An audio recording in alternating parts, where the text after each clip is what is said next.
Til þess að 4-1 sigur hérna heimavelli móti Tindastóls, hvað fannst þér svona skil á milli liðana í dag? Við vorum duglegar, hlupum meira þær, bara létum boltan flæða vel. Alltaf byrjuðum leikinn mjög vel, settum 2 mörk, svo komum við ekki nógu góður til seinni. 25 mínútna kafli sem var ekki góður, en svo bara komum við aftur og kláruðum þetta. Eru 2-0 yfir í hálfleik, skorið 2 mörk á stuttum tíma í fyrra hálfleik og þá svona gekk allt upp einhvern veginn.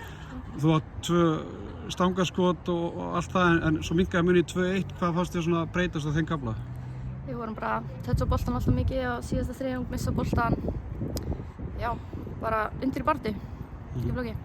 Og hvað gerir síðan samt að því að svo komast þær minnkaði munið 2-1 og þið skorið síðustu 2 mörkin. Það er svona eins og þjálfarteymið þeir farið 4-4-2 og það er eins og það svona náða að kveikja þess í ykkur aftur. Breytum kerfi, fáum góð skiptingar inn á, skiptingarna skiljuðu mjög miklu. Það er komið með gríðarlegan kraft inn á, skiptir mjög miklu máli.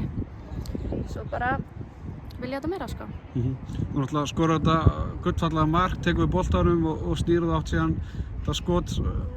Fannst það bara strax að þú tókst við boltanum að þessi var leiðin inn? Já, það ekki. Það er ekki flókið. Þetta er ekki flókið, en þú varst með 2 stangaskot í aðdragandunum.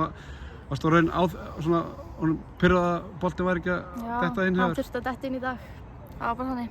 Það gerist. Akkurat. Þið svona með þessu sigur þá var svona ríhaldið í þetta 4. sæti.